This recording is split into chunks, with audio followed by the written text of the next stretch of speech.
É mais fácil imaginar o fim do mundo do que imaginar o fim do capitalismo, disse Mark Fisher. E cá entre nós, essa é uma frase impactante. Eu lembro de um professor de filosofia meu falando, em tom de piada, que certo dia ele sentou do lado de um fulano do mercado financeiro num avião. Eles começaram a conversar para passar o tempo. Quando meu professor disse ser filósofo de profissão, o cara perguntou: "Ah é? E qual é a sua sabedoria? Qual é a sua frase?" O pobre diabo imaginava que filósofos são uma gente que fica sentado o dia inteiro pensando em frases de efeito tipo "penso, logo existo", "Deus está morto", "tudo que sei é que nada sei". Minha impressão é que se o professor tivesse soltado "é mais fácil imaginar o fim do mundo do que imaginar o fim do capitalismo", ele teria posto o homem de joelhos para pensar o resto da semana. Mas é claro, essa frase é vazia caso não for pensada num contexto mais profundo, testada e verificada em seu rigor.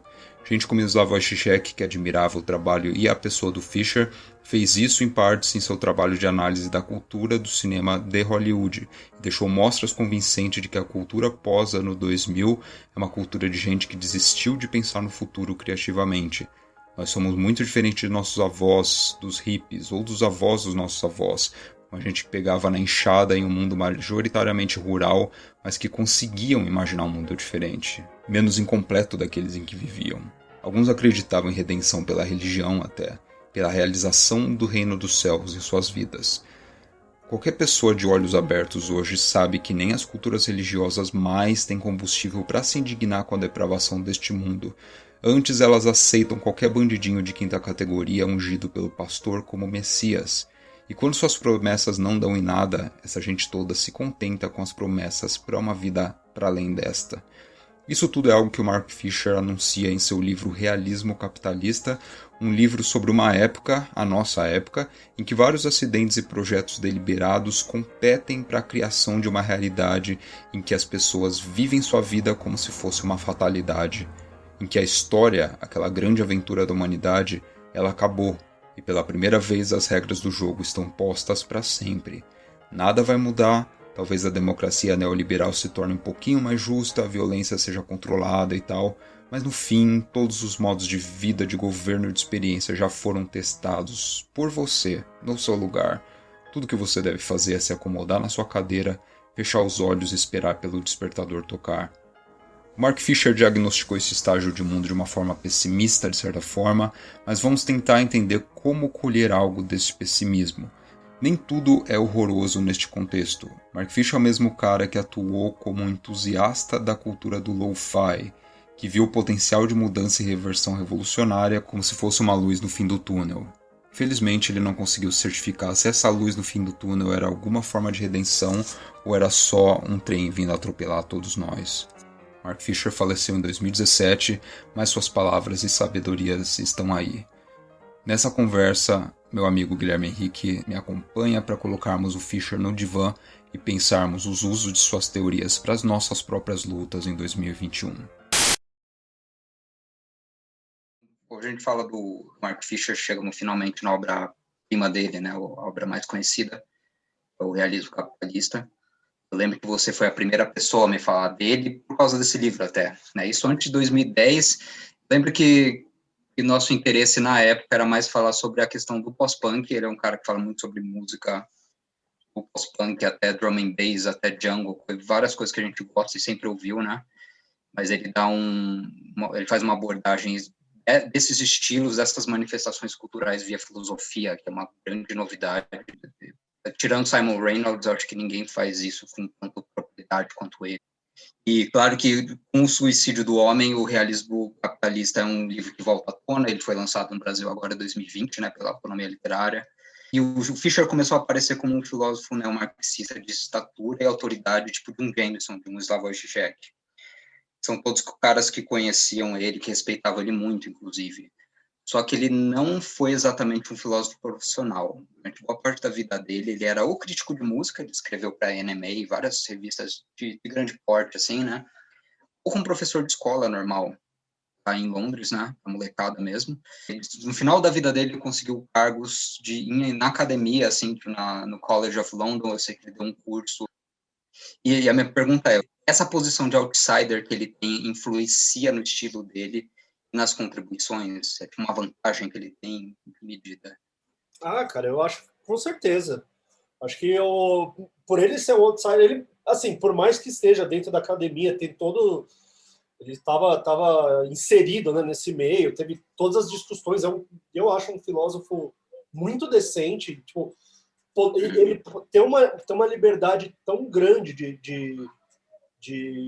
sei lá, de trazer uma cultura popular, ou trazer a cultura pop para questões filosóficas que interessam de fato, não uma coisa meio acadêmica, mais formal, mais chata. Eu acho que dá uma abertura. Tanto que, assim, os livros dele são. É, é, é, é, jorra informação, você vai recebendo aquele monte de informação, só que é gostoso. Sabe, você para pensar, não é uma coisa tão formal, né? Não tem um formalismo acadêmico que pode deixar o livro mais enfadonho, muito técnico e tal. Não, ele vai pegando conceitos filosóficos importantíssimos, né, para poder e pega exemplos de filmes, de música popular, sabe? E ele consegue trabalhar muito bem, né? Jogar tipo, vou falar de um filme para explicar um conceito filosófico e que, sei lá, qualquer pessoa, você não precisa ser versado em filosofia, ter uma bagagem mais formal, né? Dá para você acompanhar o livro num, e eu acho isso fascinante, né? Porque você traz de novo para a população, para o povo, né? Que não tem essa bagagem tipo, filosófica mais caretona, né? Da academia, e para uma linguagem que, pô, sei lá, a gente pode sentar agora num bar e discutir Mark Fisher usando exemplos, ou nossos exemplos, né? Tipo, filmes que a gente já viu e que a gente pode correlacionar, enfim, e ter um desdobramento que fora do que ele propõe como filosofia, né? Tipo, a gente pode pegar um caminho ali e falar, vamos, sei lá, vamos discutir outras formas, né? Tipo, como a gente estava falando até um pouquinho antes, né? De sair do... Bem, a gente já vai entrar no realismo capitalista, né? Mas tentar fugir enfim, desse formalismo mesmo, né? Da produção dele. Acho que não é à toa que ele interessa tanto estudantes de filosofia e de ciências humanas que são jovens. Acho que tem duas grandes figuras pop que se provaram como grandes comunicadores de questões complexas de filosofia, um público geral, que é o Slavoj Žižek e ele. Os dois, pessoas totalmente diferentes, né, que, enfim, se cruza meio o papo deles, são dois marxistas atuais, também falam muito de psicanálise, o Fischer está a todo momento tratando de Deleuze, de Lacan, tal, toda essa gente, mas também que tem estilos próprios e tem uma capacidade de compreender a cultura popular que boa parte dos filósofos, verdade seja dita, não conseguem. Eu citaria ainda Não o conseguem. Jameson, não? Junto, Como? o Jameson. O Jameson, talvez, mas, assim, os textos do Jameson são textos de 800 páginas, de 400 páginas. Assim, o Jameson fala de tudo, né? O Jameson é um monstro. Ele está falando de arquitetura e questões, assim, que urbanistas e arquitetos estão falando, coisas complexas, né? E logo ele pula para cinema, mas Jameson não sabe falar de música, por exemplo, ele admite isso. Ele fala, não sei falar de música popular, porque música é muito abstrato na cabeça dele. Naquele livro de entrevistas dele, ele chega a admitir isso. Para mim, eu me perco muito fácil. Uma forma que, sei lá, o Zizek consegue fazer naquele livro dele sobre ideologia, ele consegue falar sobre ópera e de cunilíngua ao mesmo tempo. É muito doido, nas ligações que ele fala de práticas sexuais e ópera. O Mark Fisher já fala de música que é música do nosso interesse pessoal, da nossa geração. Música alternativa inglesa, desde o pós-punk até o drum and bass, música ambiental. Acho que foi, em parte, uma questão também de afinidade. Me interessou muito o Mark Fisher por trazer isso também. O próprio Só que, o Zizek, ele tem lá o documentário dele sobre, tipo, falando de psicanálise e filmes hollywoodianos, assim, que cinema. Eu vejo uma relação bem forte entre os dois nesse. Cara, foi a porta de entrada para um monte de gente estudar essas coisas a sério. Ele fez uma coisa que teóricos nos anos 30 faziam, ou seja, gente há muito tempo conseguia fazer, que um cara que não precisa trabalhar com nada, um cara que, sei lá, um cara trampa na construção civil, ele vai se interessar por questões teóricas específicas e vai atrás por conta própria Essa questão da popularização e também da presença do Mark Fisher na classe trabalhadora britânica, isso é um ponto que a gente vai falar bastante, ele não é da academia, isso torna ele uma pessoa fora do tipo social que virou o acadêmico. E, assim, são questões materiais por detrás que a gente fala, você está sendo determinista. Eu falo, não, cara, ele viveu a vida inteira dele fazendo bico, né, ele fala isso, faz entrevista nos livros, não fala tanto. Ele fala assim, durante boa parte da minha vida, eu não tive um emprego acadêmico, eu vivi o terror que é a vida londrina, trabalhar em Londres durante, assim, desde os anos 80. E você está sempre vivendo uma instabilidade absurda. Londres é uma das cidades mais caras do mundo, que você paga aluguel.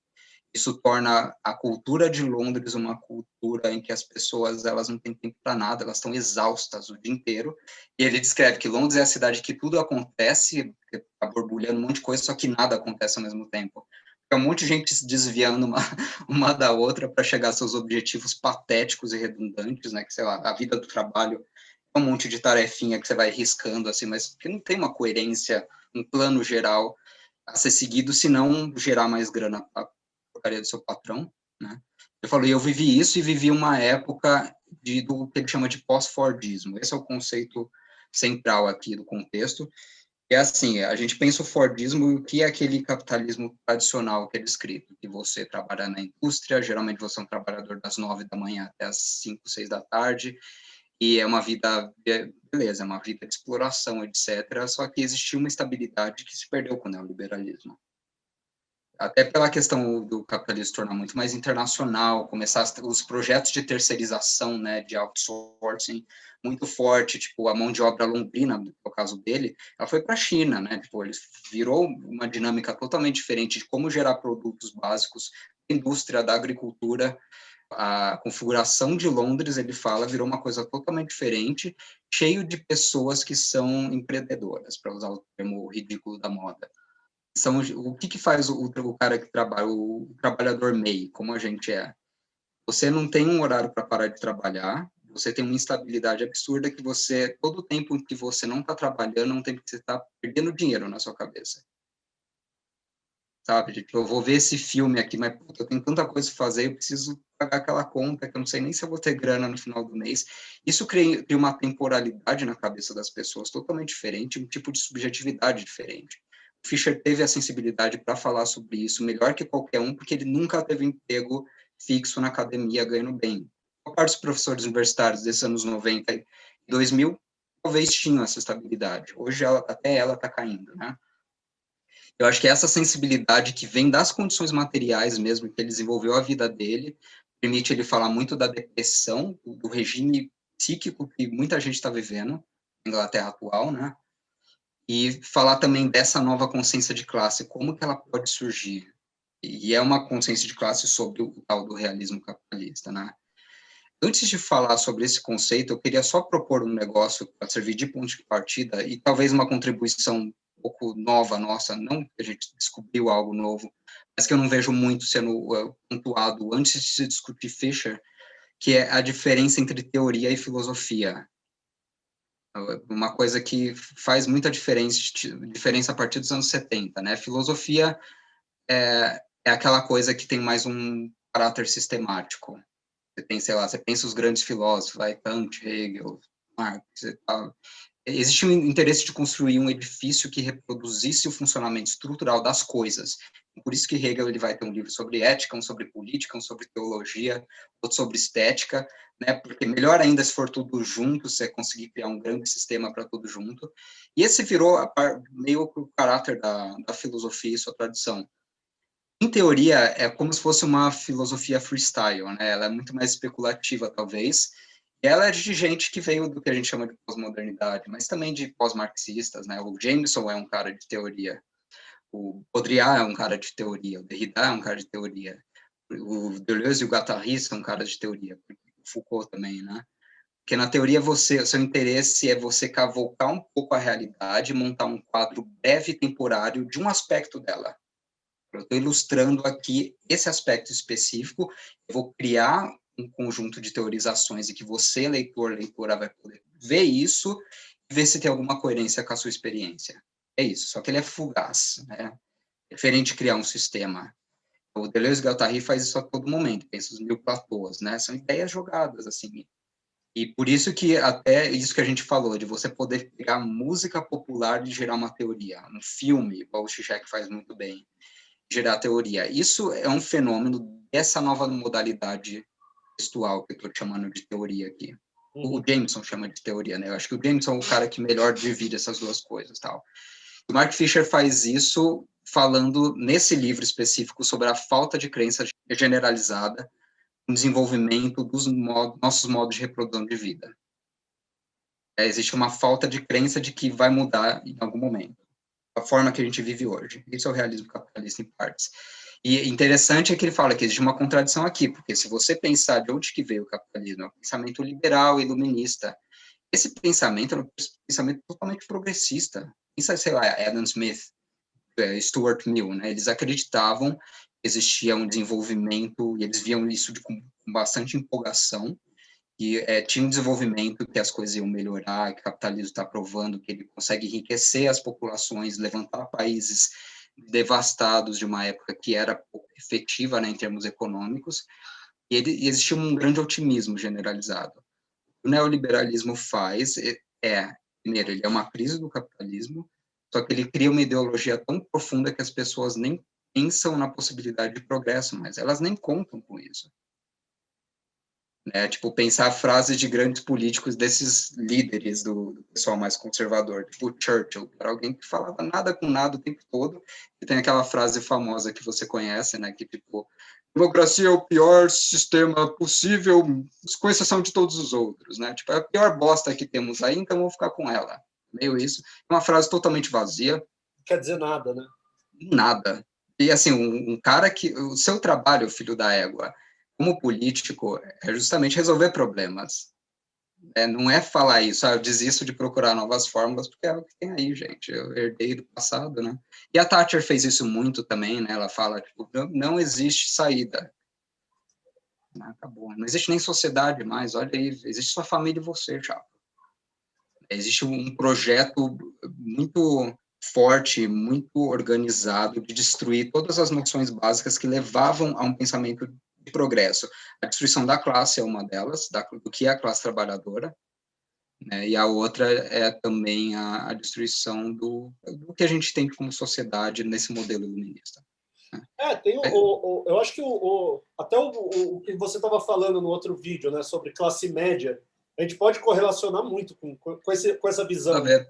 A Thatcher falava justamente isso, não existe mais classe trabalhadora, gente. Todo mundo está na classe média. Só que, assim, é uma contradição entre termos, né? A classe média entende-se que ela está entre duas coisas. E você não fala da classe trabalhadora, né? É meio que um tabu você falar, né, das classes trabalhadoras, né? Porque talvez ninguém não queira se identificar, né, perante o que foi proposto por esse sistema capitalista que, enfim, eu acho que o Fischer também trabalha muito bem isso, né? Do termo que ele cunhou mesmo, né, do realismo capitalista, né?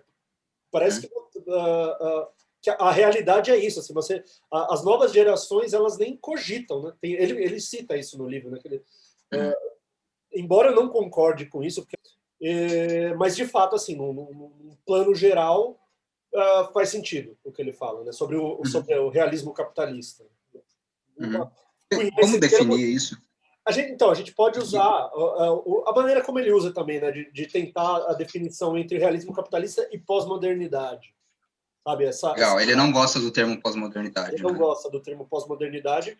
Também, assim, é questionável, eu acho legal que a gente questione isso também, né? Ele dá essa possibilidade de questionamento sobre o termo, embora ele não goste, e eu concorde com algumas questões que ele coloca no livro, né? Sobre, tipo, você colocar pós-modernidade como algo que deriva da modernidade. É um resultado orgânico e natural da modernidade, como se fosse um aperfeiçoamento. A gente pensa como um upgrade tecnológico dos projetos da modernidade. No fundo, é uma crise, na real. É o contrário dessa ideia, e pós-modernidade dá essa impressão errada. Porque na modernidade você ainda tinha a contestação, né, da forma de vida. Você tinha, tipo, as vanguardas criaram isso. A própria... E assim, você falou as vanguardas. As vanguardas, tinha gente de todos os lados do espectro político possível, né? Tinha futuristas que eram fascistas, assim, declaradamente. Marinetti, Évola, lembra o cacete, né? Évola? Existem vários, né? O futurismo está muito ligado ao fascismo, esse fascínio pelo avanço técnico e tudo que for destruído com o avanço técnico, eles viam como quase como uma marcha heróica, né, da humanidade e tal. E tinha assim, os surrealistas eram comunistas, né? Tem vários espectros aí trabalhando junto. Só que uma coisa que era indiscutível temos o poder de mudar as formas de vida para isso. É essa apropriação mesmo das vanguardas para um pastiche, né? Tipo, vai ficar decorado aqui bonitinho, você colocar um quadro surrealista aqui, você tira todo o significado da arte, né? Exato, e essa é a definição do que é o pós-moderno como estilo, Sim. né?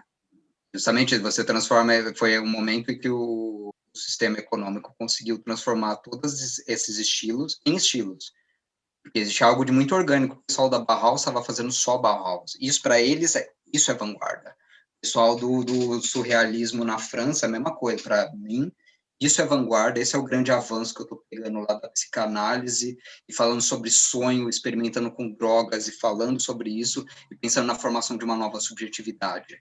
Era um projeto quase heróico, em que você, como artista, você vive sua arte também. Isso é uma das grandes características do vanguardismo, né?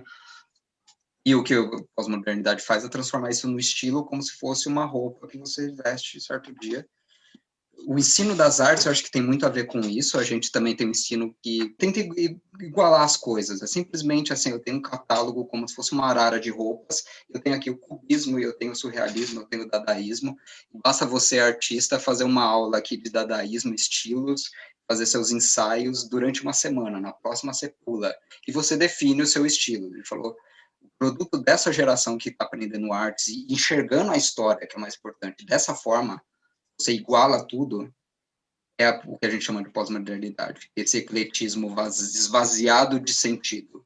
E o que eles chamam de realismo capitalista, né, no final das contas. E o realismo capitalista é uma versão desse esvaziamento completo, essa equalização completa das ideias para o campo da política, talvez. É uma das formas de entender ele. Algumas definições de realismo capitalista. Realismo capitalista pode ser descrito como a crença de que não há alternativa ao capitalismo. Realismo capitalista tem sido vendido para nós por gerentes, muitos dos quais se veem como pessoas de esquerda que nos dizem que os tempos agora são outros. A era da classe trabalhadora organizada acabou, o poder sindical está recuando, as empresas agora dão as cartas e temos que entrar na linha. O senso generalizado de que não apenas o capitalismo é o único sistema político e econômico viável, mas também de que agora é impossível até mesmo imaginar uma alternativa coerente para ele.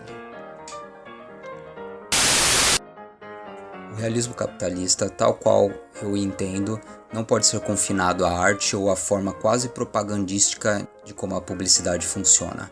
É mais como uma atmosfera difusa, condicionando não apenas a produção de cultura, mas também a regulamentação do trabalho e da educação, e agindo como uma espécie de barreira invisível que restringe o pensamento e a ação. Para justificar seu conservadorismo, os partidários da ordem estabelecida não podem realmente chamá-la de ideal ou maravilhosa. Então, em vez disso, eles decidem que todo o resto é horrível. Claro, eles dizem, podemos não viver uma condição perfeita de bondade, mas temos a sorte de não viver na condição do mal, com M maiúsculo. Nossa democracia não é perfeita, mas é melhor do que as sangrentas ditaduras. O capitalismo é injusto, mas não é criminoso como o stalinismo. Deixamos milhões de africanos morrerem de AIDS, mas não fazemos declarações nacionalistas racistas como Milosevic. Essa é uma citação do Alain Badiou numa entrevista de título On Evil. Realismo capitalista, aquela camisa de força ideológica que nos mantém submissos e sem imaginação, o invasor externo constringindo nossas mentes, corpos e a autorrealização de nosso ser hoje. Essa é uma citação do Matt Colquhoun e uma introdução para o livro do Fisher. O que Helen Hester chama de realismo doméstico é um pouco paralelo ao que eu chamei de realismo capitalista, ou seja, a ideia de que as estruturas domésticas, as formas como organizamos nossas vidas em casa, são fixas e imutáveis, e não podemos imaginá-las de forma diferente. À medida que o realismo capitalista aumenta, à medida que a ideia de que não há alternativa ao capitalismo se torna o pressuposto político do seu ambiente, para que seja o caso, a consciência tem que retroceder. O Kurt Cobain, do Nirvana, que entendeu que ele era um produto, que ele, tipo, a música dele, ele já foi catalogado como um produto bonitinho, isso já falando da música, sei lá, do que veio, foi o grunge na época. Certo. E ele, segundo ele, né, ele falava que o Kurt já tinha entendido que o sucesso dele já era um fracasso, sabe? Ele entendeu que ele ia ser a carne nova, a carne da vez, né? E que logo ele ia ser descartado. Eu gosto como ele aborda a questão do Kurt Cobain, do Nirvana, que ele fala também que a revolta dele seria um fracasso, porque não tem nada que faz mais sucesso na MTV do que se revoltar contra a MTV. Sim. Essa é uma das frases dele, foi justamente a questão do Kurt Cobain, né? Tipo, ele odiava o sucesso dele. Isso deprimiu ele profundamente também, né? Ponto dele. Ele como um cara de 20 e poucos anos, enfim, ele era um moleque, né? E ele teve do começo dos 20 até os 28, uma vida de sucesso, meio de celebridade, não gostando disso, né? Ele tentou viver a vida comum, só que a vida comum dele foi espetacularizada também. Então, tudo que ele fazia virou isso. É interessante que o Mark Fisher não falou sobre o Nirvana, que eu acho interessantíssimo, para a gente entrar em ontologia mais para frente, falar de música. É que o último álbum de sucesso dele foi um álbum de covers. O acústico, tipo, ele tinha David Bowie, tinha, sei lá, o Lead Belly, pessoal do blues. Pessoal do blues, um monte de gente ouviu Led Belly e Bowie pela primeira vez através desses covers, e achando que é Nirvana. Tem gente que jura até hoje que The Man Who Sold the World é uma música do Nirvana. Essa deshistorização também dos eventos importantes na história da música. O blues é totalmente diferente de Bowie, pelo amor de Deus, né? Outra demografia, outro grupo social gerando sua expressão, que ensina muito a gente sobre a vida dos negros na época da segregação, por exemplo. Só que o que essa pós-modernização faz é mais um estilo aí, para você ouvir e colocar no seu iPod. iPod já é antigo falar, né? No seu Spotify e ouvir. Você consegue categorizar essas coisas como a gente estava falando das você deshistoriza os fenômenos musicais, né? A minha lista de blues, a minha lista de pop rock, a minha lista de punk rock. E ok, você vai categorizando, enfim.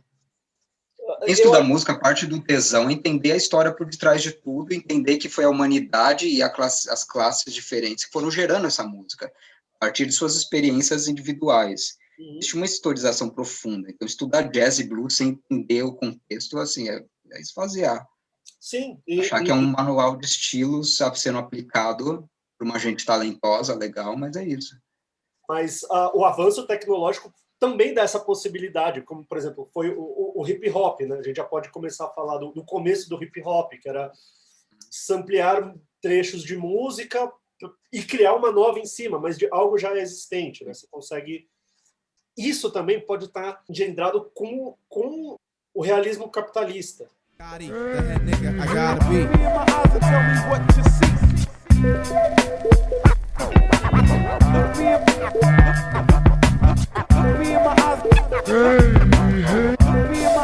10 terrorists. Check it out. I'm the cleverest, top 10 terrorists. Chickens ever diss, they become featherless. Hate the derelicts, certified gold medalists. You can play. O grande problema do realismo capitalista é que começa com uma definição de um período na política, período ideológico, né? Posso só ler para a gente voltar na questão da música, porque a cultura para o Fischer ela está assim intimamente ligada com desenvolvimentos de uma consciência política nas pessoas. Isso pode ser questionado, um monte de gente pode questionar. Eu acho que o Fischer deixa por A mais B, que tem tudo a ver uma coisa com a outra. Mas tem uma definição que não é nem do livro, é dos apêndices que a Autonomia Literária lançou, ensaio chamado Como Matar um Zumbi, na página 143, que ele fala: o realismo capitalista pode ser descrito como a crença de que não há alternativa para o capitalismo. Entretanto, isso não se manifesta normalmente em reivindicações grandiosas sobre a economia política, mas em comportamentos e expectativas mais banais, tais como nossa fatigada aceitação de que os salários e as condições de vida e trabalho vão se estagnar ou deteriorar. Ele já está falando aqui de que é uma crença que não é nem rigorosa, é uma coisa que soltaram por aí. O capitalismo é melhor solucionar tudo, Mas isso vai se manifestando nas pessoas, até na vida banal delas, nas reivindicações delas sobre o trabalho. Então, elas vão aceitar cada vez mais coisa. Hoje em dia, a gente está vivendo um retrocesso de direitos trabalhistas que foram conquistados, sei lá, em 1890, cara. Pouca gente hoje trabalha 40 horas por semana. Nos anos 30, as pessoas já estavam fazendo campanha de trabalhar 4 por dia, assim, tipo, a gente pode trabalhar 20 horas por semana. Isso não é a pauta de nenhuma esquerda no mundo hoje em dia, pelo menos de esquerdas institucionalizadas. Esse é um outro grande fator aqui, porque o Fischer escreveu esse livro para a esquerda britânica. Isso é uma coisa que ele fala só em entrevistas, ele não fala no livro dele, e a gente tem que, antes de pensar e falar o mundo inteiro é capitalista realista, a gente tem que pensar 2 vezes, que é justamente volta àquela coisa, isso não é filosofia, isso é teoria. Ele está falando de um contexto muito específico. Uma dessas palestras de apresentação do livro dele, que ele fala, eu escrevi esse livro para a esquerda que desencadeou um processo em que a gente acaba com Tony Blair como MP na Grã-Bretanha. O que aconteceu para a gente chegar no New Labour e chegar na porcaria do Tony Blair, por exemplo? A gente tem que também especificar isso, e eu acho que tem um grande problema da gente, até da questão da pós-modernidade, a gente falar que esse é o regime das coisas no mundo hoje em dia. E é o mesmo problema que surgiu nas teorias da modernidade, que é aquela versão escolar, que tem a queda da Bastilha em 1789, e de repente o mundo é moderno, da noite para o dia, e todo mundo é moderno e somos subjetividades modernas. E assim, no interior do atual estado do Pará, não foi moderno, até século XX, tá ligado? É uma inocência absurda você pensar que todos os regimes epistêmicos, né, para usar a palavra da moda, eles são uma coisa unitária. Não é uma questão básica, que todo historiador que estudou Panofsky, por exemplo, sabe. A gente tem que aprender, como o pessoal de ciências humanas, uma coisa que o pessoal da física aprendeu no século XX. O tempo é relativo ao espaço. A geografia determina a temporalidade de uma forma muito importante. Então, assim, Bali, na Indonésia, tem um regime que é totalmente diferente de Londres, do interior do Pará, sabe? É uma questão que parece óbvia, mas a gente sempre cai em problemas quando a gente tem essas teorias totalizadoras. Que o mundo é pós-moderno, isso leva aqui a um problema de agência, porque se você acreditar que o capitalismo realista é o regime atual, não existe solução para o mundo. Você virou um aceleracionista. Um monte de gente virou. E como você definiria o aceleracionismo? Você conhece mais disso? E aí você tem, ou você tem a proposta de acabar com o capitalismo através da aceleração dos seus mecanismos e ver que, tipo, ele é contraditório, ele vai ruir, e eu acho que é o que o Mark Fisher nem cogita.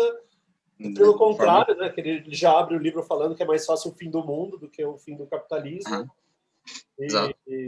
E ok, você tem uma visão dos caras que vão votar no Trump e acha que vão votar nos piores políticos, como a gente estava falando, e vão dessa forma, quanto pior, melhor, para poder acelerar dessa forma, assim, tipo, em termos bem gerais. O que é insano, né? Então eu não vou pensar mais numa criação de um partido de esquerda, numa força da esquerda, não, vou votar nos piores caras, mostrar para todo mundo que o capitalismo é inviável, só que vão ter perdas humanas imensas envolvidas nisso.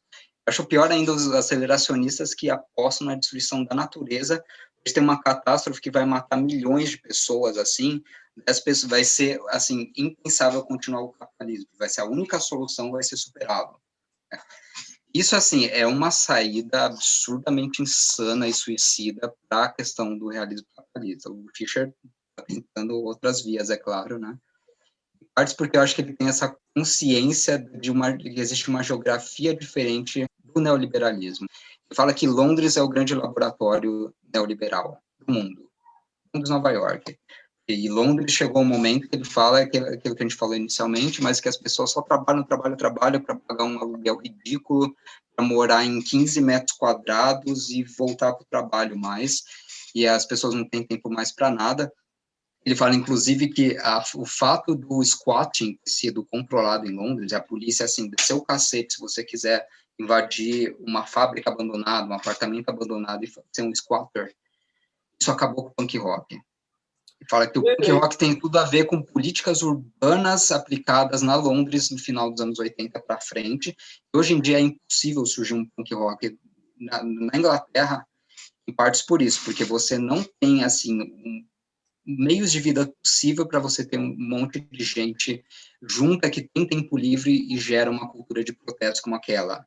Independente do que levou o protesto do punk rock, pode ser considerado um protesto vazio, ter virado mercadoria, mas independente disso, não vai surgir mais uma cultura interessante, instigante como aquela, ou como o pós-punk, o Fischer é a última coisa boa que acontece do rock and roll, né? Se você tem essas condições, e tipo, o fato do neoliberalismo ter vingado tão bem na Inglaterra impede isso.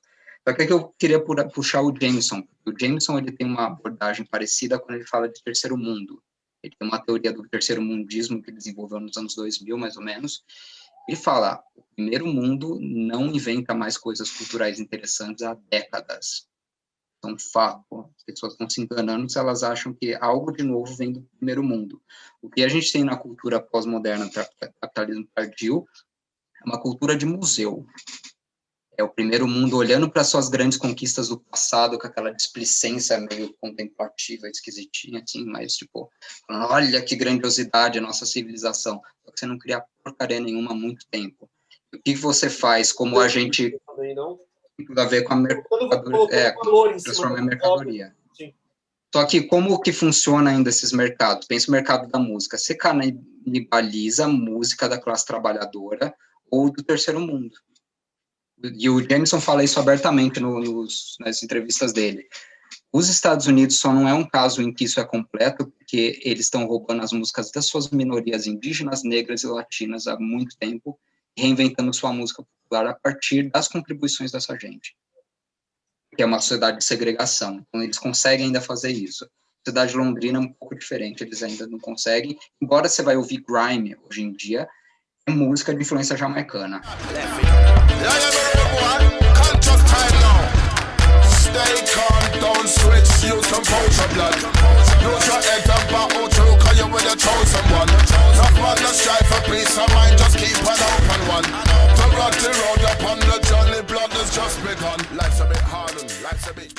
E o Jameson fala que se a gente quiser pensar em qualquer agência, ou via cultura, ou via política mesmo, a gente tem que olhar para o terceiro mundo.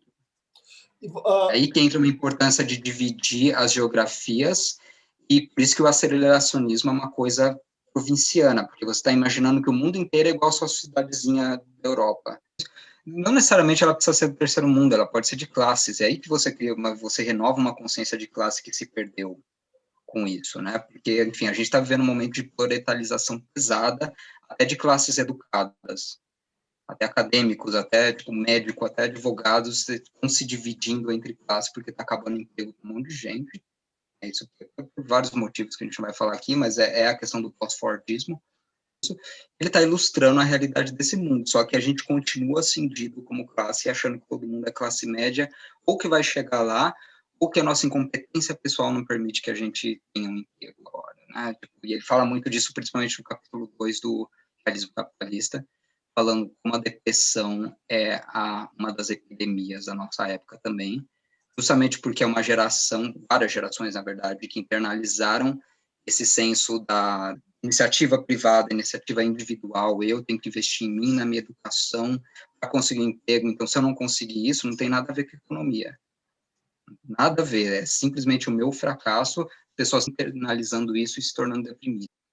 Isso também, tipo, destrói toda a noção de solidariedade com outras pessoas. Destrói completamente sua consciência de classe.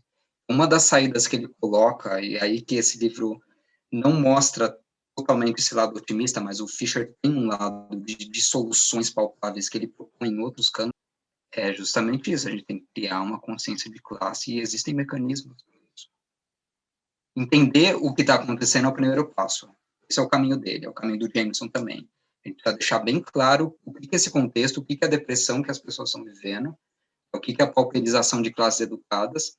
E uma das formas de explicar isso, que ele faz em outro canto, ele tem um livro chamado Post-Capitalist Desire, né? O desejo pós-capitalista. Foi lançado ano passado. A gente precisa voltar a uma noção muito mais global dos funcionamentos sociais. Quando o Fischer faz isso, ele está sendo Lukácsiano, assim, porque isso é o história e consciência de classe do Lukács. E aqui o trecho sobre o Lukács, o conceito de reificação. É um tema filosófico comum, aquela coisa do devir versus o ser, ou seja, do tornar-se versus o ser. A ideia de que a ideologia reifica. A ideologia transforma o que é sempre um processo de devir, de tornar-se, que é aberto e imutável, em algo que é fixo e permanente. Isso é a reificação. E é claro, isso é crucial. Esse é o propósito da ideologia. O próprio propósito da ideologia é eliminar a possibilidade de que qualquer coisa possa ser diferente. Esse é o A a Z da ideologia. Mas, claro, o segundo passo da ideologia é fazer-se desaparecer. A ideologia não chega e diz, eu sou a ideologia. A ideologia diz, eu sou a natureza. E é assim que as coisas são. Elas não podem ser diferentes. Os fenômenos, de sua forma imediata, eles são simples. Não existe classe social. Existe eu trabalhando. Existe meu patrão lá, existe meu colega de trabalho.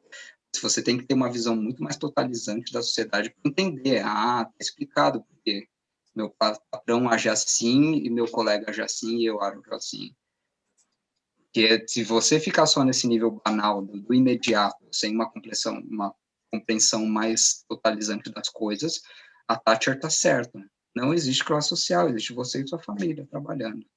Então, lute pelo que você está querendo aí, seu merda. Não tem nada a ver com isso como política. Meu trabalho não é fazer isso. Isso é o papo, cara, de todos os governos atuais. Isso pode trazer até o papo da meritocracia, né? Que tem tudo a ver com isso, Você vai trazer todas essas palavras da moda, esses conceitos da moda que a gente vê por aí, tipo, você é o responsável pelo seu fracasso, no final das contas, né? Você e pelo seu sucesso. Geralmente eles vão falar sucesso e o fracasso fica implícito. Né? Na verdade, assim, tipo, foda-se que você trabalha. Se você for analisar friamente, vocês são uns bostas porque vocês não conseguem enriquecer. Você dá duro, você trabalha pra caralho, mas você é um bosta ainda assim, porque você tem que fazer mais para conseguir o que você quer. Tipo, que almejar ter um cargo de gerente da firma, ou o CEO, e assim, tudo só depende de você. Você é livre para isso. E eu acho que aí a gente vai colocar também, né, as questões que o Fischer trata sobre depressão, E eu acho que isso também se reflete na cultura, obviamente, né? Você viu? Totalmente. E na educação também. A gente pensa a educação como algo transfigurador, etc. Nossa educação inteira foi para um sistema de mercado de trabalho que não existe desde os anos 70. Não existe um mercado de trabalho que a gente aprendeu na escola. Eu estou falando assim, o Brasil inteiro, Estados Unidos inteiro, a Inglaterra inteira, é um modelo fordista. Você mora na cidade X, você mora em São Paulo. Cria-se um polo industrial e vai ter 5.000 vagas lá, bonitinho. Então vai ter vaga para todo mundo, essa vaga vai ser eterna. As pessoas, se elas chegarem no nível de educação específico, elas vão conseguir esse emprego. Esse é o modelo simples fordista, que existia nos anos 30. Né, com essa complexificação que a gente falou, da questão da terceirização, acaba isso, não faz sentido. E aí a gente vê o que a gente tem hoje em dia, essa precarização do serviço, né, das leis trabalhistas. Você vê essa quantidade de freelas, né? Boa parte todas as áreas fazem freela. Eu conheço, sei lá, poucas pessoas, acho que ou que tem um trabalho e faz freela também, nem que seja um Uber, pode ser, é uma forma também de... Você pode ter como teu emprego fixo ou não, mas é uma precarização, né? E, tipo, vendida como que eles falam, né? Você é um empreendedor, né? O empreendedorismo dessa geração. Você é o seu patrão, você faz o seu horário. Eles vendem toda essa mística do autônomo, do profissional liberal. São todas palavras lindas retiradas do iluminismo. Autonomia, cara. Que coisa maravilhosa você conquistar a sua autonomia. Isso é Kant, tá ligado? Sim. Você é seu patrão. Você tá burlando o sistema capitalista e você vira o burguês, de repente. Você vira o capitalista. Você é uma ilusão tão rasteira, cara. É muito rasteiro isso.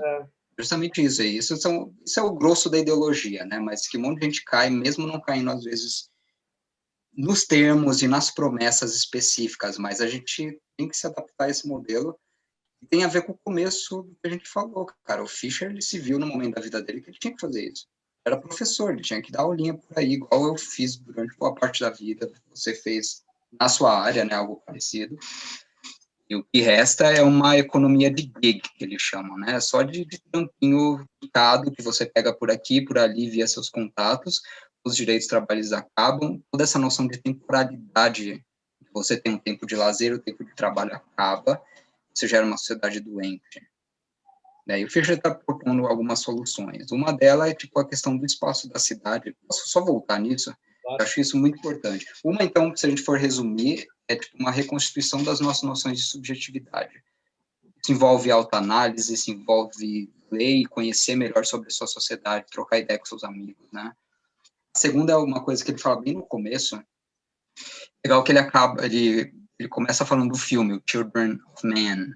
Você já viu esse filme? Você nunca viu esse filme, cara? Magnífico. É assim, é uma sociedade em que, por motivos que não são explicados, as pessoas perderam o poder de se reproduzir. A humanidade se tornou infértil, né? E não fica claro se, assim, se é uma questão ambiental, se é uma questão que as pessoas estão comendo. Isso é proposital. Porque essa geração nova, ela tem uma veneração por pessoas jovens. Então, no começo do filme, o cara tá andando pela cidade e tá passando uma notícia na TV do bar lá. Tá todo mundo em volta e falando assim, a pessoa mais jovem do mundo, que tinha 18 anos, 2 meses e 4 dias, e sei lá quantas horas, acaba de ser assassinada. E todo mundo chora, fala, putz, grila. Esses se tornam as novas celebridades, vamos dizer. Se tornam assediadas também. Ele descreve uma cultura que as pessoas até esqueceram por que aquilo aconteceu. Elas não pensam também. É igual o realismo capitalista. Ele fala, esse é o exemplo perfeito. Porque é uma sociedade distópica, beleza, não é o que a gente vive.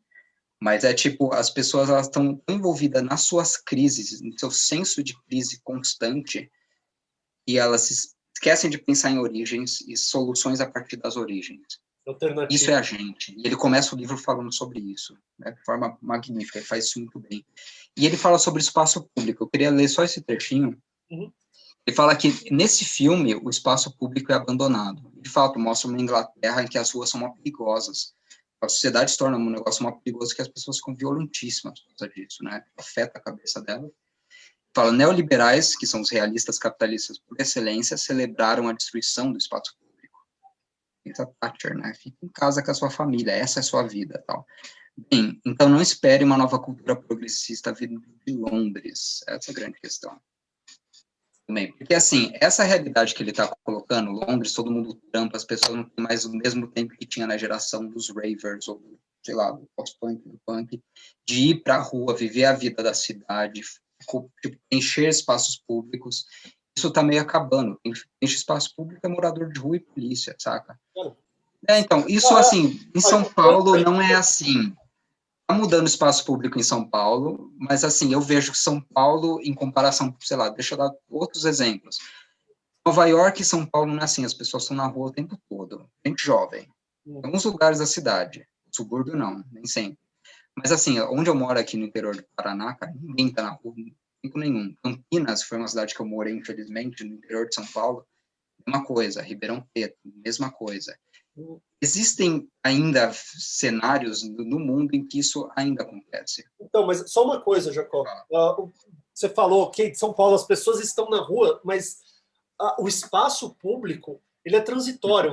Quantas vezes a gente já não andou nas ruas aqui em São Paulo?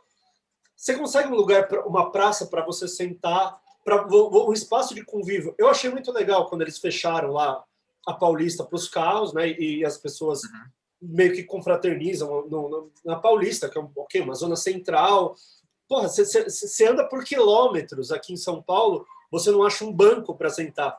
Não é nem um banco, você não acha nem os espaços, sei lá, sentar num cantinho ali, você já vê que as pessoas colocam os ferrinhos nas entradas, assim, para você não sentar. O Bruno Covas adora essa ideia. Não, os bancos das praças, aqui perto de casa tem uma pracinha que é legal, tal. Só que, assim, os bancos das praças aqui são extremamente desconfortáveis.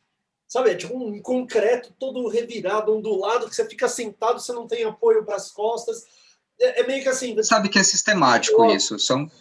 Enfim, São Paulo é a cidade, é a PSDB City, né? Então, lógico, existe um projeto que a gente viu com o tempo, né? Desde o Serra, cara. O Serra foi o cara que criou os grandes projetos para impedir que o mendigo dormisse. Mas isso em até paz, hoje, tá ligado? viu agora, né? Que eles Isso continua, isso é um projeto constante dessa gente, e tem gente que faz lobby para isso. Sim. Tem gente, tipo, doninho de empresa, de padaria e o cacete, que faz lobby para que isso aconteça, né? Isso é a mentalidade paulista. Isso é muito doido. Mas, ao mesmo tempo, assim, jovens ocupam a rua ainda.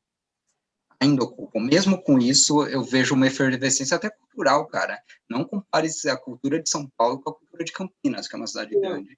Nada acontece em Campinas. São Paulo, a cena musical é ok. Já foi melhor? Já foi, mas, assim, é um vai e vem.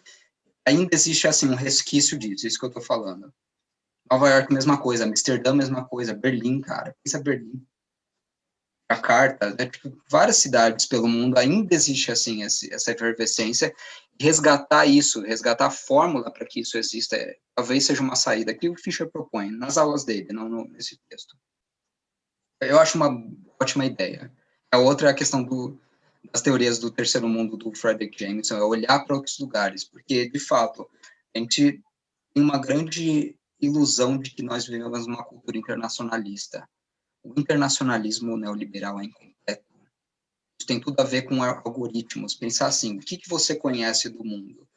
Você pode entrar nas notícias de Singapura. Você pode. Você não vai fazer isso, você sabe disso, só que você pode. Só que você entra no Twitter, você entra no Facebook, você entra mesmo no seu celular, nessas notícias automáticas, o algoritmo vai mostrar coisas que interessam para você. O algoritmo é feito para as pessoas consumirem. Não faz sentido colocar um restaurante de Singapura para você achando que você vai consumir isso. Só que isso afeta também notícias locais, eventos. Você não sabe o que está acontecendo culturalmente fora. A não ser que você pesquisa. A gente é uma gente que gosta de vasculhar e tem interesse por alguns países específicos, algumas culturas. Mas pensa assim, em geral, a consciência que as pessoas acham que elas têm do mundo, tendo esse aparelho mágico, celular, que coloca você em conexão com todo mundo, pensando como ele é divulgado, cacete que você tem. Você tem a sua área de gente que pagou para constar no algoritmo, cara. Isso é uma ilusão e uma coisa importante para a gente usar também para pensar uma cultura que vai vir depois. Uma cultura de fato internacionalista. Pensar em agência política nesse ponto de vista. Os partidos de esquerda brasileiros não estão trocando ideia com gente do Vietnã, com gente de outros países, da Argentina aqui do lado. Poderia ter vários avanços importantes, pensando assim, o que foi as internacionais também. A noção, quando começa uma reação contra o capitalismo inicialmente, lá em 1800 e tanto, uma das primeiras conclusões que tanto Marx e Engels quanto o pessoal que veio depois chegaram é o capitalismo internacional. Se a gente não tiver algo internacional que funcione até melhor do que eles, a gente não vai chegando. Eles estão articulados internacionalmente até com exércitos organizados, sabe? Pensando assim, até se a gente cogitar alguma revolta, que não é o caso, nunca vai acontecer, eles mostraram que na Comuna de Paris você consegue abafar qualquer tipo de revolução em uma cidade só, assim, instalar de dedos, porque o capitalismo e todos os seus poderes, eles estão conectados, ele pode pedir ajuda um para o outro. Por que a classe trabalhadora não pode se organizar assim? É difícil, lógico que é, mas você precisa inventar sistemas de mídia mais internacionalizados, redes de contato entre pessoas que não moram no mesmo lugar. Isso é uma das coisas que o Fischer fala muito por cima, né? Eu queria que ele tivesse vivido mais para comentar mais a respeito. Mas isso é também uma das saídas.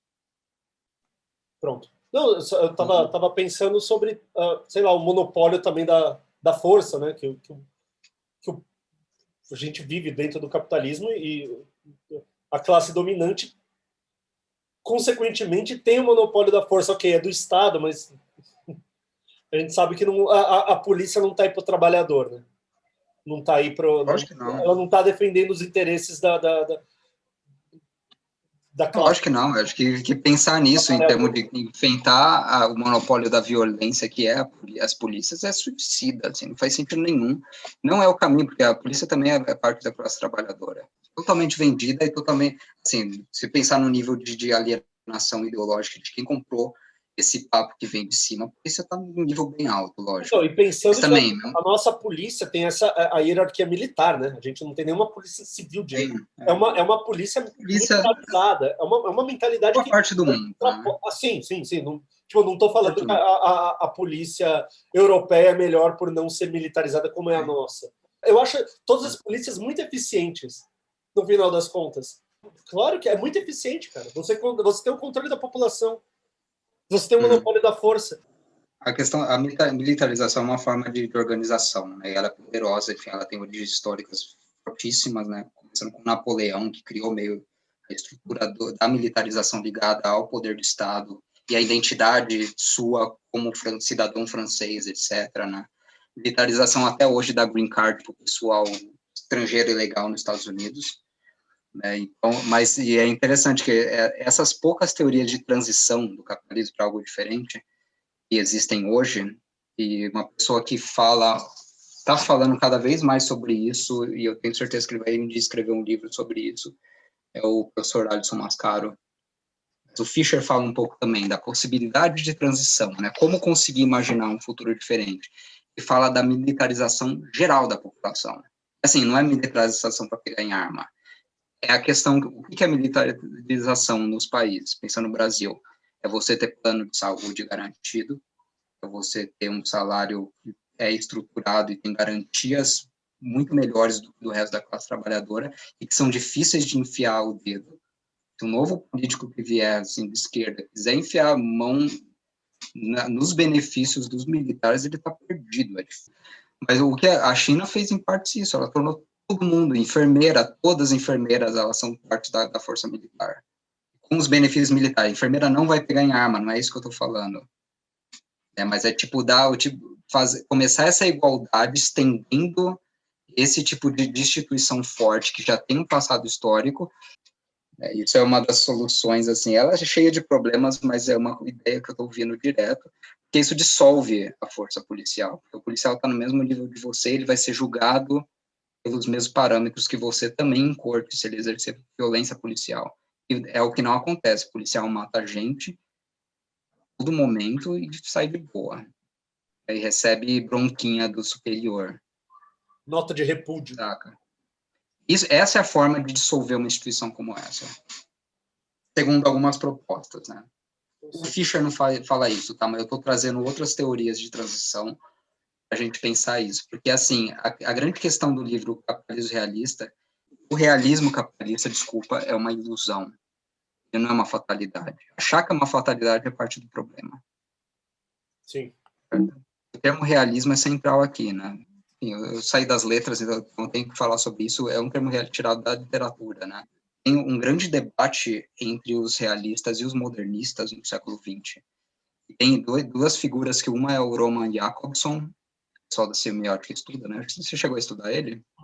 E a teoria da comunicação, né? Geralmente estuda ele. E o Roland Barthes, você conhece, do Mitologias, né? Tem grandes livros também ligados à semiótica.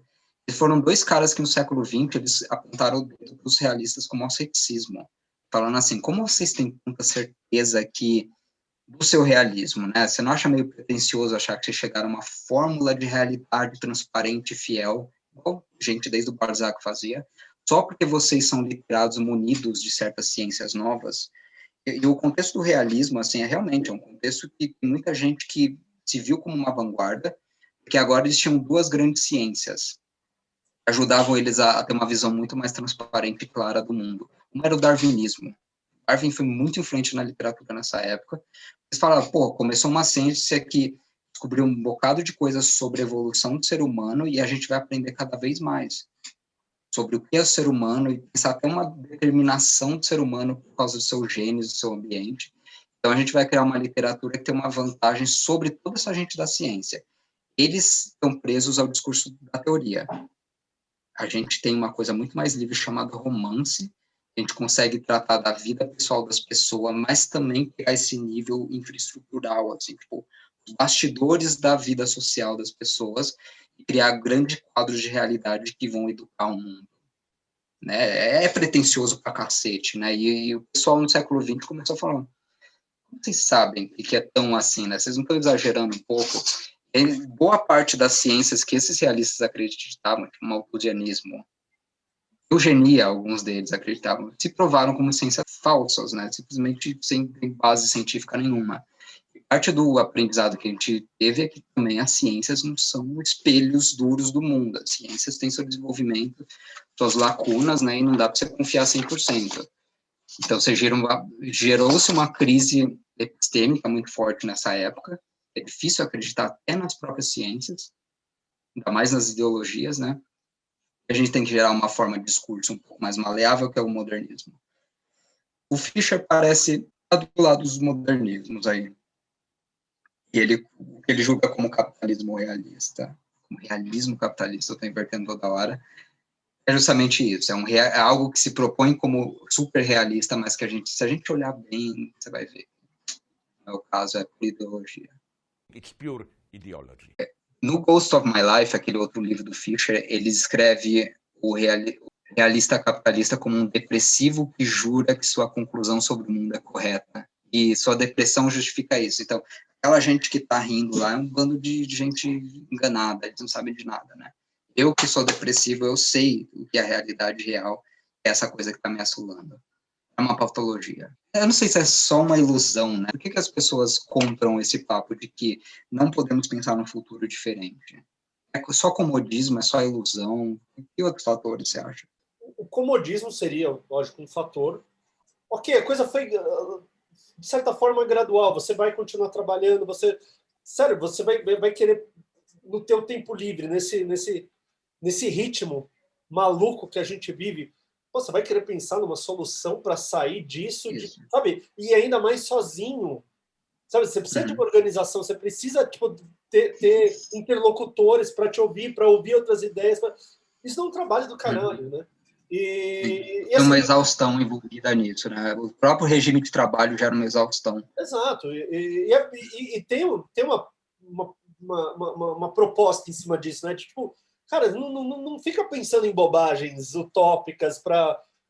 Trabalha, ganha seu dinheiro, você vai se dar bem, você vai poder consumir. No final das contas, é isso. Tem uma promessa de fundo. Você tem a liberdade de consumo, cara. Você vai se enquadrar, você pode ter a ideia que você quiser, desde que você consuma. Sabe, eu acho que tem uma curva ali que você consegue encaixar todos os tipos de ideia, sabe, das mais revoltosas possíveis e tudo mais. Só que assim, como que é uma coisa que enfim, a gente já conversou muito sobre de como furar essa bolha. Assim, eu não acho que tem uma resposta fácil, tanto que a gente está conversando sobre isso há muito tempo e até agora a gente tem mais pergunta do que resposta. Tem um caminho para a solução muito claro, eu acho, cara. Também tem. Mas como? Assim? Eu não vejo tão claro essa... Primeiro, identificar que o consumo não satisfaz ninguém. Essa é a primeira questão, é questionar o consumo. Eu acho que boa parte das pessoas chega um momento da vida delas que... Você acha isso? Não preenche, não sei. Eu vejo que o capitalismo venceu exatamente. É difícil, né, atribuir, falar que os outros sentem a mesma coisa, mas consumir é uma coisa tão imbecil, no fundo. Puta, não é, cara. No final das contas, não é. Enfim... O que tem de gente que vai consumir por, sei lá, tá triste. Vou no shopping comprar um sapato, tipo umas... Mas é um absurdo. Estereotipado que eu tô falando, lógico. E assim, o que vem em seguida, tipo, eu não tô falando só assim, socialismo ou um anarco-sindicalismo, eu tô falando qualquer coisa que viria em seguida, não eliminar consumo. A gente continua consumindo, porque se a gente não consome, a gente definha e morre.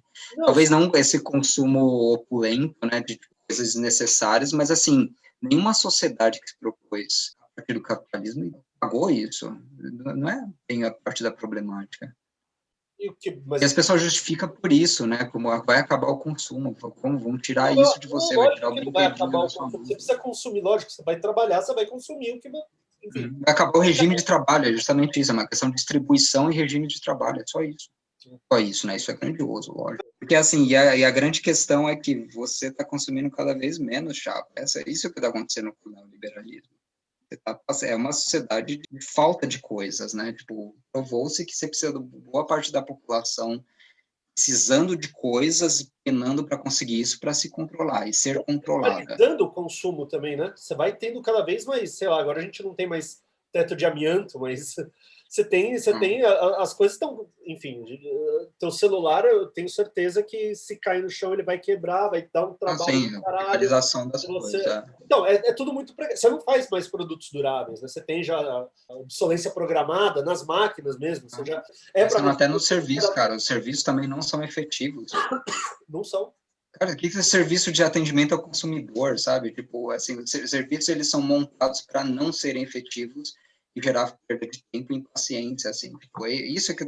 Essa imagem... Mas, assim, isso que é interessante, que essa imagem real do capitalismo, que você, na verdade, não está consumindo, chapa, consumindo cada vez menos, você poderia estar consumindo mais, ter acesso a serviços, por exemplo, saúde, que é uma coisa que tem feito falta bastante para as pessoas ultimamente, e educação e várias outras coisas, né? O caso da educação, ainda ele é muito forte na América do Norte e Europa, porque antes, cara, eu estava vendo uma tuition assim, para a universidade nos anos 70 nos Estados Unidos, era $700 por ano.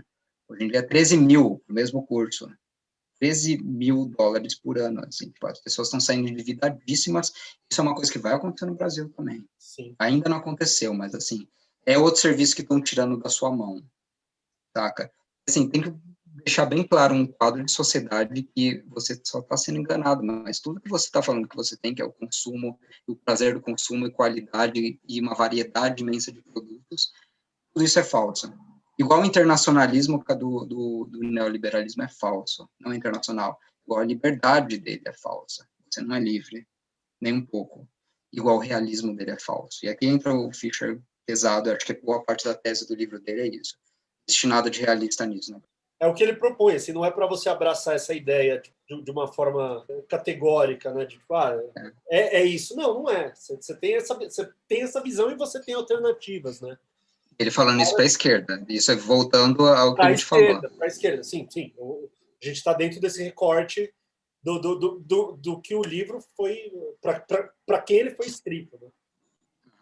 Fischer fala sobre os anarquistas, em determinado ponto ele chama de neo-anarquistas, ele está falando que o interesse de toda essa descrição que a gente está fazendo da nossa crise e tal, de não conseguir pensar alternativas em vários níveis, se voltando à esquerda, né, acho que ele não está preocupado com o tiozão do WhatsApp lá de Londres, que não tem salvação.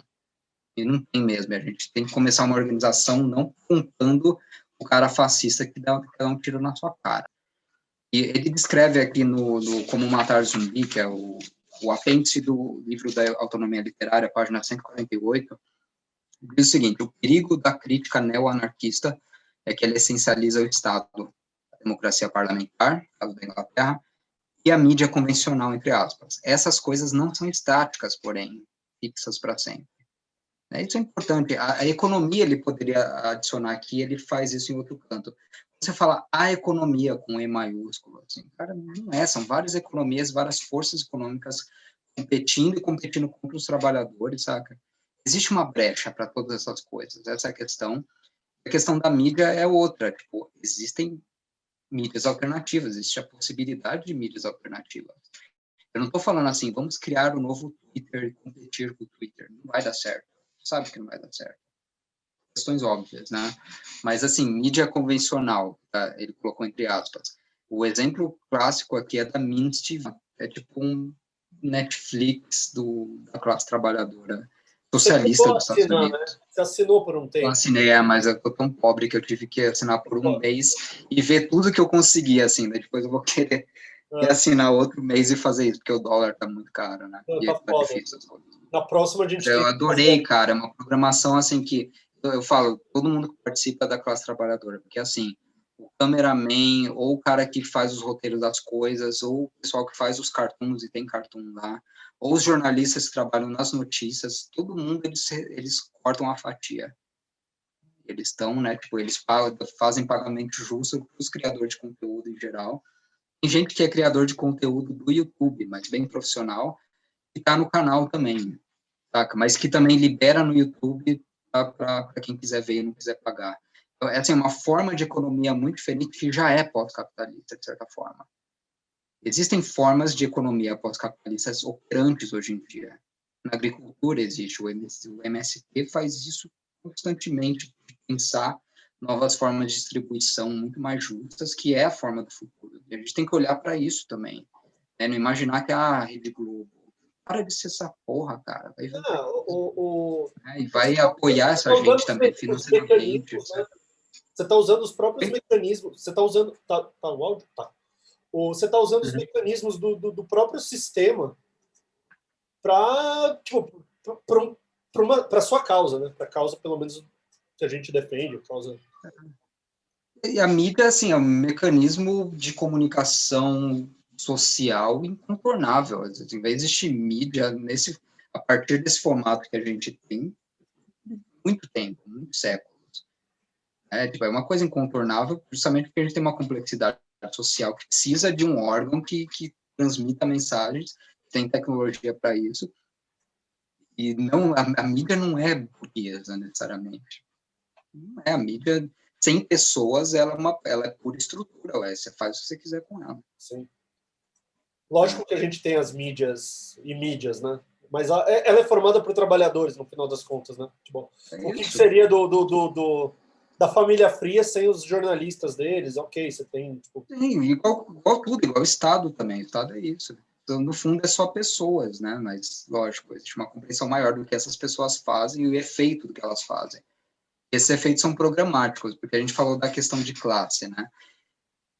Isso é uma forma de tornar as pessoas ignorantes. E por quê? Não é porque, assim, nós teóricos, nós que estudamos filosofia, temos uma consciência maior. Não, a classe dominante tem uma consciência de classe enorme entre eles. Não é à toa que esses filhos da égua que faz MBA, eles estão lendo Arte da Guerra, porra. Entende isso? Eles leem a Arte da Guerra porque eles sabem que eles estão numa guerra. É tudo programado, é muito claro na cabeça deles, e se eles te infantilizarem, se eles te domesticarem, toda a cultura que a gente recebeu é uma cultura de domesticação. Falando do sitcom, uma coisa que a gente já discutiu, mas quando a gente era moleque, não tinha nada para fazer entediado um domingo como este, o que a gente fazia? Sentava na frente do sofá, pipoca e ia ver bobagem, certo? É o sitcom. Qual que era a mensagem dessas coisas? É que a família, ela é uma estrutura suficiente. Você vai ter todo o nível de humor, e de transfiguração, e de aprendizados sábios para a vida, e você ficar nesse locus super confortável que é a sua família. Né? E pensar até... Todo mundo estava batendo punheta vendo a banheira do Gugu, né? Também. Porque isso, assim... Não tem um correlato na realidade, cara. Você pensar assim, a estrutura do sitcom é justamente isso, assim, tipo, essas estruturas que estão aí, elas bastam. Teve uma época em que começou-se a fazer famílias meio alternativas, tipo Friends, né, que são um monte de gente adulta que não transa junto, e que não trabalha, só que mora em Midtown, em Nova York, que é uma coisa absurda, não faz sentido nenhum. Seinfeld é a mesma coisa, né? É aquela vida imbecil, mas é simplesmente assim, forçando uma imagem de que aquilo é suficiente. Depois vem House, né? House é legal, mas tipo o ER e tal. E hoje em dia tem até, assim, para carcereiro, vai ter um seriado sobre o trabalho do carcereiro e o dia a dia dele. Mas sempre a mensagem é, tipo, sua profissão e sua experiência de vida dentro da sua profissão sendo explorado, basta. Sua vida é isso aí, gente. Porra, é isso. Com isso, você tem, primeiro, uma destruição do espaço público, que a gente falou, a destruição da noção de público. Que as pessoas, existe uma vida para além do trabalho de casa. É isso. O coletivo e o público, eles acabam virando um tabu. No capítulo 9 do livro do Fischer, tem uma frase que eu queria citar, que eu tatuaria ela aqui, tipo, carpe diem aqui, e essa frase aqui. É assim, dizer às pessoas que percam peso ou como decorar suas casas é aceitável. Mas evocar qualquer tipo de melhoria na cultura é ser opressivo e elitista. Magnífica, uma sacada muito bom, porque isso me faz lembrar não de gente reaça falando sobre isso, faz lembrar de gente de esquerda me falando isso. Forçar certos modelos de governo, etc. Assim, é ser elitista, é ser opressivo. Dá uma abertura para as pessoas, etc. E assim, o que acaba é que vira... Todo discurso político sobre o público, ele recai em coisas superficiais. É isso. Eu acho que o sitcom é o grande modelo de narrativa da nossa época. É uma coisa que o pessoal de letras devia aprender, A gente pensa as faculdades de letras e de artes mesmo, né? A gente pensa nos últimos avanços e fala assim, esse grande modernismo é o último avanço, e dá uma impressão de que é a cultura dominante na nossa época. O modelo do seriado de TV e do sitcom é o que o Northrop Frye chama de romanesco. Um modelo de literatura da Idade Média, na verdade. Você tem personagens estanques que sempre têm a mesma personalidade, e cada episódio eles vão fazer mais ou menos a mesma coisa, só variar a partir desse modelo que ele segue. Pensa desde, assim, comédia dell'arte, os personagens estanques do teatro, fazendo a mesma palhaçada, o outro é sempre ranzinza, a outra é sempre apaixonada, etc. Todo episódio uma variação disso. E boa parte dos modelos de televisão que a gente pode suscitar são isso, tipo Chaves, né? Chaves é isso também, um pouco mais profundo e tal.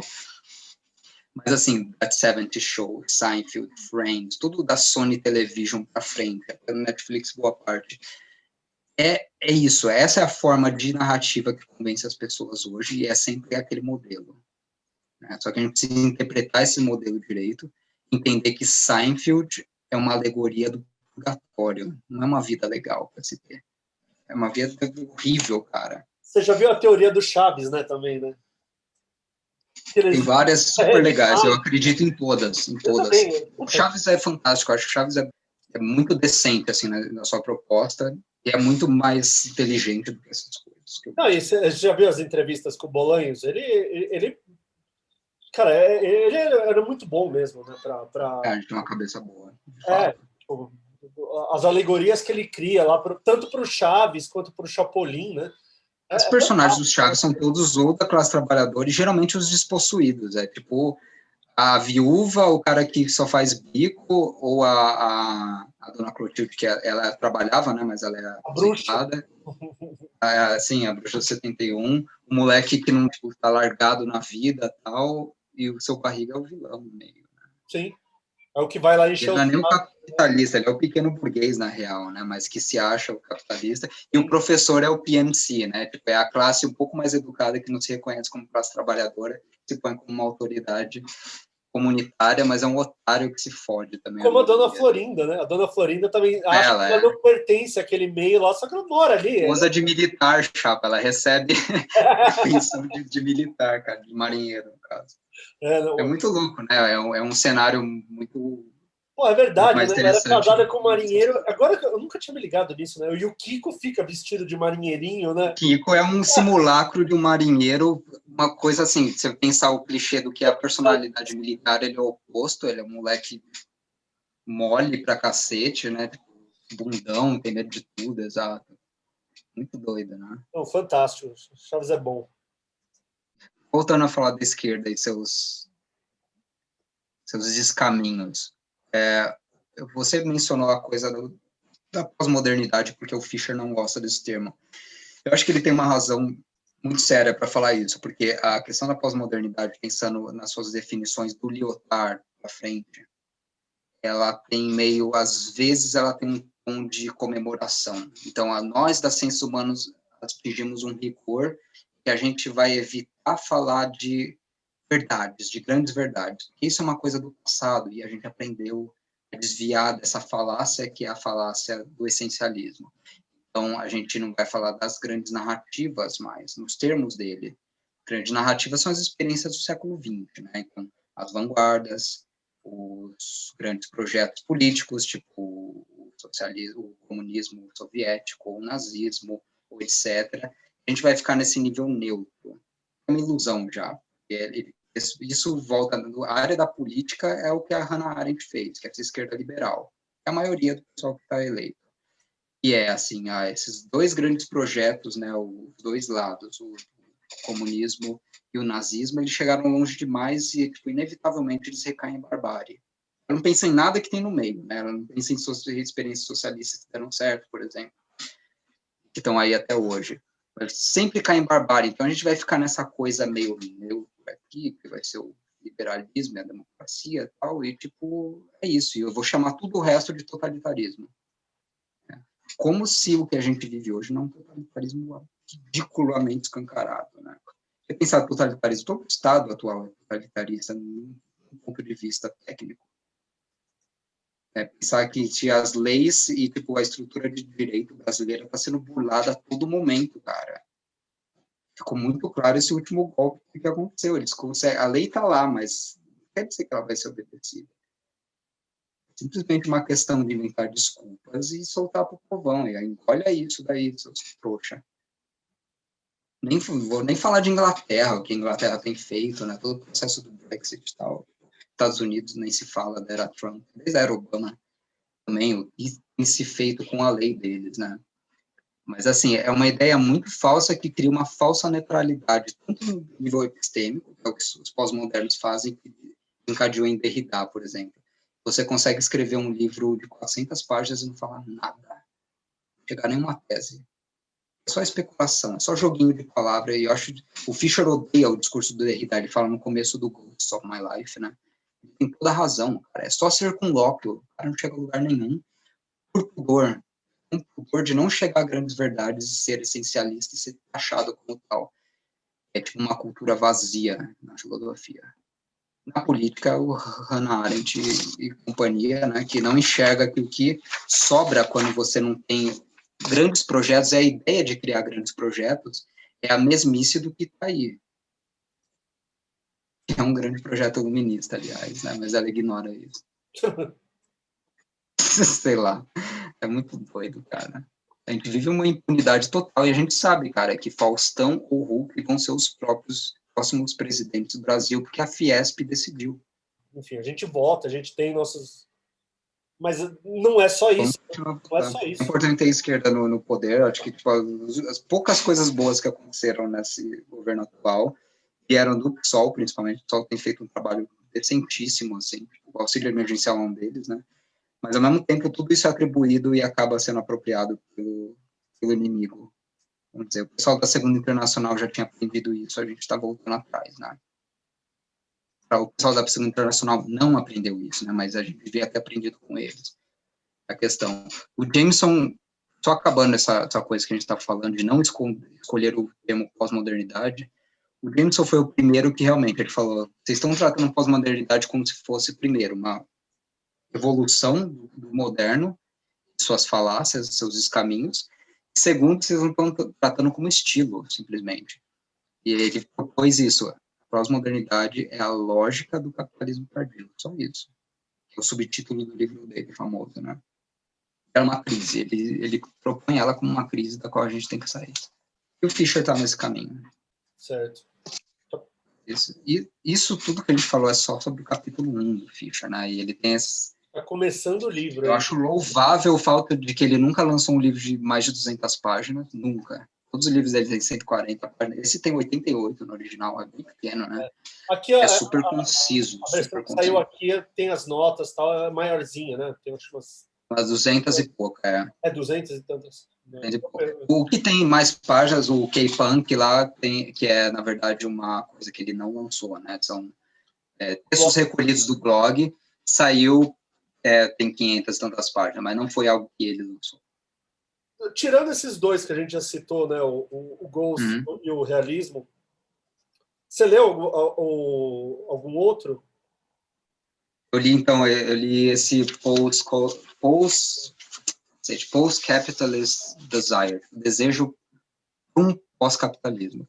É uma série de aulas, mas ele tem um ensaio muito grande, são aulas que ele deu em dezembro de 2016.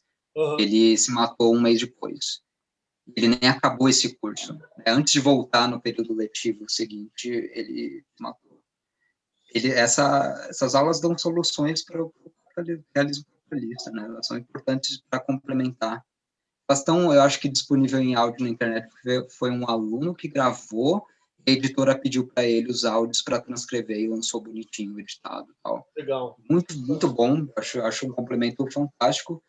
Eu vou pegar o The Weird and the Eerie, que é a contribuição dele para a teoria do insólito e do sublime, da estética. Agora, eu peguei agora também, comecei a ler, mas ainda é o que a gente pode ainda tratar, né, mais para frente. Mas... Claro, eu quero tratar.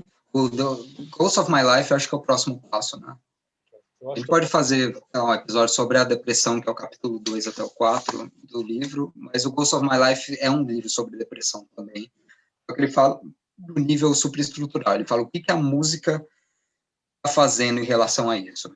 Ele fala, a música, se você pegar uma música, sei lá, de 1994, beleza, você vai ouvir ela. Se você voltasse no tempo e pegasse uma música deste ano, mostrasse para uma pessoa daquela época, ela não ia ver muita diferença. Não se inventou muita coisa em termos de novidades na música. Tem várias interpretações disso. Uma que eu gosto é que simplesmente o mercado achou as fórmulas que vendem e não tem por que para voltar atrás e tentar recriar. Então, viciou o mercado fonográfico. Se eu não me engano, ele comenta isso também, né, no primeiro capítulo, quando ele fala depois do grunge e começa a falar do hip hop, já do hip hop mainstream, né? A gente não está falando do final de 70, 80, que ainda era uma coisa marginalizada. Diferente também, né? Totalmente. O gangster rap e tal, né? Que já tinha uma outra proposta. E que isso depois virou. E até hoje tem suas inovações, né? Sim. A Madlib é um grande DJ ligado ao gangster rap, ele tá fazendo coisa nova. Ao mesmo tempo que a gente tem, tipo, um Kanye West da vida, né? Sim. Sabe, dentro dessa... Uma são vulgar de fórmula, assim. O pop, né? O pop é um sintoma claro da saturação da cultura e de uma geração que não consegue pensar nem no futuro possível da sua área. Isso que é muito doido. E essa relação que ele faz, eu acho que é uma grande contribuição e faz muita gente que talvez não se interesse por política se interessar em Fischer. Aqui, beleza. Esse é um texto para quem gosta de filosofia. Sim. Não é um texto para pessoas de interesse geral. Assim. Tem muita gente que irrita com esse papo, com linguajar, etc. Ghost of My Life, chapa, é análise cultural de seriado também, ele fala muito de TV.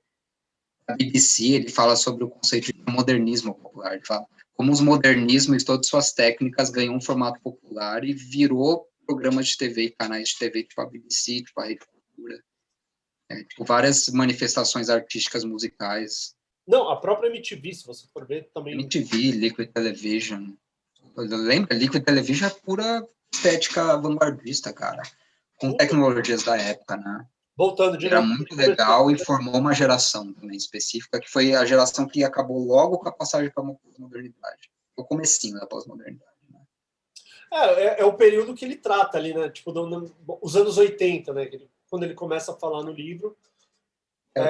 Até chegar na época, por exemplo, os anos 80 também. É o início da MTV, se for ver, é o início desse tipo de... grande época foi os 80 e 90, né? E aí você vai vendo, tipo, os ressignificados das coisas, né? Tipo, você pegando...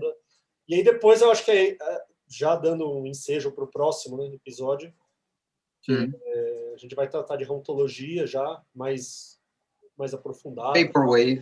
Vaporwave. Assim, a gente pode pegar coisas desde dos anos 80, que já tinha, né, já tinha releituras de coisas do passado. O próprio punk, né, se você for ver o Ramones queria tocar música dos anos 50. De fazer um som mais... resgatar o que era o rock and roll. Só que com uma... Ok, a gente... conseguiu reinventar de uma forma que não se reinventa hoje, né? Essa é a questão. Porque ele fala que existe todo esse repositório cultural fervilhante, que gerou subculturas diferentes, formas de consciência e subjetividade diferentes. O punk mesmo, né? O pessoal raver, o pessoal drum and bass. Eram formas de subjetividade, cara. Tipo, isso não é resgatado, porque todo esse produto cultural está sendo canibalizado hoje em dia. E, sabe, reempacotado e solto de alguma forma. Então, a música pop não sabe se reinventar. Eu queria até te perguntar para o próximo episódio se você acha que para o cinema isso vale. Para a literatura, eu acho que isso vale, sim. Eu entendo de literatura atual. Tem muita coisa boa, mas, assim, não tem grandes fórmulas sendo passadas para frente. Certo. Então, acho que por hoje a gente finaliza aqui. Meu vinho já acabou também, então é hora de acabar. E é isso. Então, tem mais alguma coisa a acrescentar? Não, queria mandar um beijo no coração de todo mundo. É isso, então. Valeu, chefe. Até mais, querido. Um abraço. Falou. Falou.